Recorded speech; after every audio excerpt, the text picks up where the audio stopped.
ಈ ಮನುಷ್ಯತ್ವ ಇಲ್ದಿರೋ ಮದನ್. ಯಾರೋ ನೀನು? ನಾನು ಯಾರಾದ್ರೆ ನಿನಗೇನು? ಏನು ಸಾವಿತ್ರಿ ಜೀವನದಲ್ಲಿ ಆಟ ಆಡ್ತಿದ್ಯಾ ನೀನು? ಏನು ಮಾಡಿದೆ ಅವಳಿಗೆ? ಏನು ಮಾಡಿದೆ ಅವಳಿಗೆ? ಸಾವಿತ್ರಿಗೆ ಏನು ಮಾಡಿದೆ? ಹಳ್ಳಿಲಿ ಬೆಳೆದಿರೋ ಬೆಳ್ಳಿ ಬೊಂಬೆ ಅವಳು. ಆಸೆ ಆಯಿತು, ಉಪಯೋಗಿಸ್ಕೊಂಡೆ. ಈಗಳು ಮೋಸ ಮಾಡ್ಬೇಕು ಅನ್ಕೊಂಡಿದ್ಯೋ? ಇನ್ನೇನು ಮಾಡೋಕ್ಕಾಗತ್ತೆ?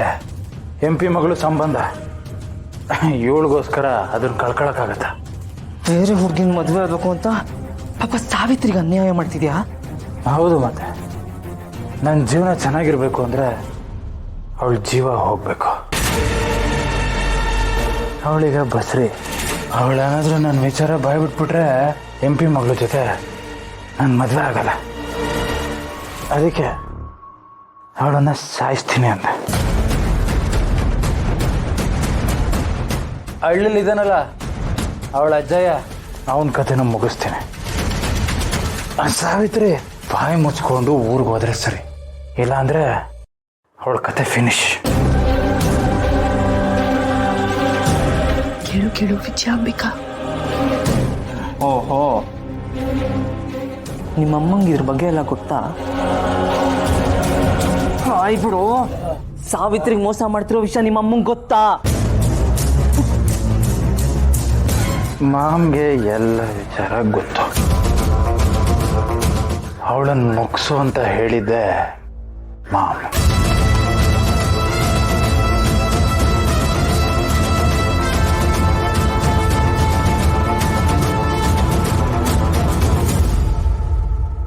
ಇಷ್ಟು ಸಾಕು ಸುಬ್ಬು. ಇನ್ಮುಂದೆ ಸಾವಿತ್ರಿ ಬದುಕಲಿ ಹೂಕುಂಡ, ವಿಜಯಾಂಬಿಕಾ ಬದುಕಲಿ ಲಕ್ಷ್ಮಿ ಪಟಾಕಿ. ಬೂಮ್.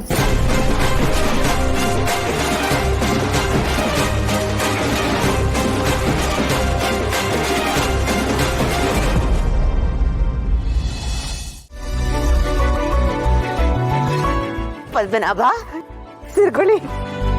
ಯಜಮಾನ್ರೆ, ನಾವ್ಯಾಕೆ ಇಲ್ಲಿಗೆ ಬಂದಿದ್ದೀವಿ? ಇದೇನು ಹೀಗೆ ಕೇಳ್ತಾ ಇದ್ದೀರಿ ಪದ್ಮನಾಭ ಅವರೇ? ದೀಪಾವಳಿ ಹಬ್ಬನ ಪಟಾಕಿ ಹೊಡೆದು ಆಚರಿಸೋಣ ಅಂತ. ಪಟಾಕಿ ಅಂದ್ರೆ ಜೋರಾಗಿ ಶಬ್ದ ಮಾಡಿ ಜನಕ್ಕೆ ಅಪಾಯ ಮಾಡುತ್ತಲ್ಲ, ಆ ಪಟಾಕಿ ಅಲ್ಲ, ಹಸಿರು ಪಟಾಕಿನ ತರಿಸಿದ್ದೀನಿ. ಹಸಿರು ಪಟಾಕಿ ಅಂದ್ರೆ ಎಲ್ಲ ಹಸಿರು ಬಣ್ಣದಲ್ಲಿ ಇರ್ತಾವ? ಮತ್ತೆ ಹಸಿರು ಪಟಾಕಿ ಅಂದ್ರೆ ಹಂಗಲ್ಲ, ಅದು ಪರಿಸರಕ್ಕೆ ಹಾನಿಕಾರಕವಲ್ದಿರೋಂಥದ್ದು ಅಂತ. ಓ ಹಂಗೆ. ಅದರಿಂದ ಪರಿಸರಕ್ಕೆ ಯಾವುದೇ ಹಾನಿ ಆಗಲ್ಲ. ಬರೀ ಪರಿಸರಕ್ಕೆ ಮಾತ್ರ ಅಲ್ಲ ಸುಬ್ಬು, ಪ್ರಾಣಿಗಳಿಗೂ ಹಿಂಸೆ ಆಗಲ್ಲ. ಅದಕ್ಕೆ ಮನೆ ಮೇಲ್ಗಡೆ ಬಂದು ಹೊಡಿತಾ ಇದ್ದೀವಿ. ನೀನ್ ಹೇಳೋದು ಸರಿಯಾಗಿದೆ ಅಣ್ಣ, ಆದ್ರೆ ಕೆಲವರು ಪಟಾಕಿನೇ ಹೊಡಿಬಾರ್ದು ಅಂತ ಹೇಳ್ತಾರೆ. ಎಷ್ಟೋ ವರ್ಷದಿಂದ ನಡ್ಕೊಂಡ್ ಬಂದಿರೋದು, ವರ್ಷಕ್ಕೊಂದು ಹಬ್ಬ ಅಲ್ವಾ, ಯಾರಿಗೂ ತೊಂದರೆ ಆಗದೆ ಹೊಡೆದ್ರೆ ಆಯ್ತು ಬಿಡು. ಪಟಾಕಿ ಹೊಡಿಯೋದ್ರಲ್ಲಿ ಯಾವ ತಪ್ಪು ಇಲ್ಲ, ಆದ್ರೆ ಚಿಕ್ಕಪ್ಪ ಹೇಳ್ದಂಗೆ ಪಟಾಕಿ ಹೊಡೆಯುವಾಗ ಯಾರಿಗೂ ಯಾವ ತೊಂದ್ರೆನೂ ಆಗ್ಬಾರ್ದು. ಹಾಗೆ ಎಚ್ಚರಿಕೆಯಿಂದ ಪಟಾಕಿ ಹೊಡಿಬೇಕು. ಸರಿ, ಹಾಗಾದ್ರೆ ಮಾತಾಡ್ತಾ ಕಾಲ ಹರಣ ಮಾಡೋದ್ ಬದಲು ಪಟಾಕಿ ಹೊಡಿತಾ ಕುಣಿದಾಡ್ಬೋದಲ್ವಾ? ಹೌದು, ಪಟಾಕಿಯಲ್ಲಿ ಜೈ ಪಳಾಂಗರಸ್ಯ ಮಹಾಗುರುವೇ.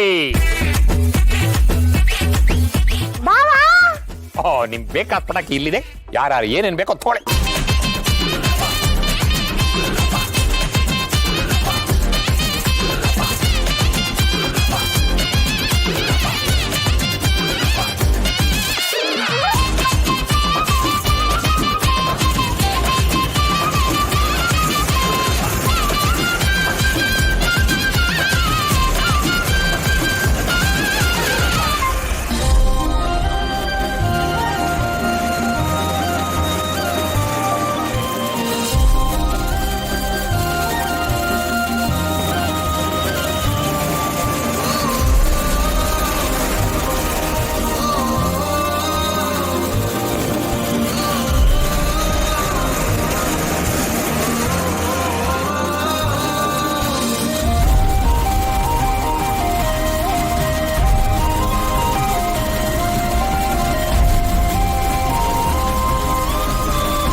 ಚೆನ್ನಾಗಿತ್ತು ಸಾ.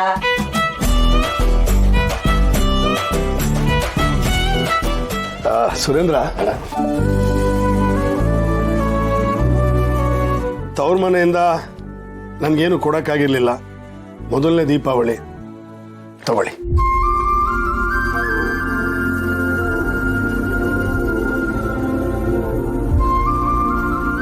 ಯಜಮಾನ್ರೆ, ನಿಮ್ಮ ಪ್ರೀತಿನೇ ಎಲ್ಲದಕ್ಕಿಂತ ದೊಡ್ಡದು. ಇದೆಲ್ಲ ಯಾಕೆ ಯಜಮಾನ್ರೆ? ಬೇಡ, ಪರವಾಗಿಲ್ಲ. ನಾವು ಸುಬ್ಬು, ಯಜಮಾನ್ರು ಪ್ರೀತಿಯಿಂದ ಕೊಡಬೇಕಾದ್ರೆ ಅದನ್ನ ನಿರಾಕರಿಸಬಾರ್ದು ಕಣೋ. ಅದು ಹೆಣ್ಮಕ್ಳಿಗೆ ತವ್ರ ಮನೆಯಿಂದ ಸಿಗೋ ಉಡುಗೊರೆ ಬಹಳ ವಿಶೇಷ ಕಣೋ.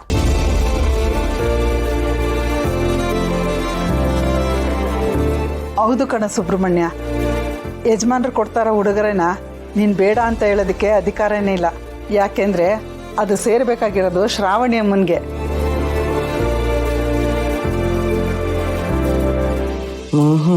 ಇವ್ರೇನು ಆಸೆಯಿಂದ ಹೇಳ್ತಿದ್ದಾರೋ ಪ್ರೀತಿಯಿಂದ ಹೇಳ್ತಿದ್ದಾರೋ ಒಂದು ಗೊತ್ತಾಗ್ತಿಲ್ಲ. ಶ್ರಾವಣಿಗೆ ಸೇರಿದ್ರೆ ಇವ್ರಿಗೆ ಸೇರಿದ ಹಾಗೆ ತಾನೆ.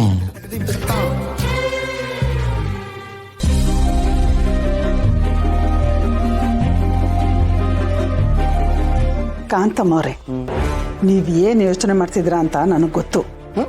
ನಮ್ಗೇನಾದ್ರೂ ಬೇಕಾದ್ರೆ ನಾವು ಕೇಳಿ ಇಸ್ಕೊಂತೀವಿ. ನಿಮ್ಮ ಥರ ಸಿಕ್ಕಿದ್ದನ್ನೆಲ್ಲ ಬಡ್ದು ಬಾಯಿಗೆ ಹಾಕೊಳ್ಳಲ್ಲ. ನಿಮ್ಮ ಥರ ಅಂತೂ ಇರೋದೇ ಇಲ್ಲ ಯಾರು. ಸುರೇಂದ್ರ,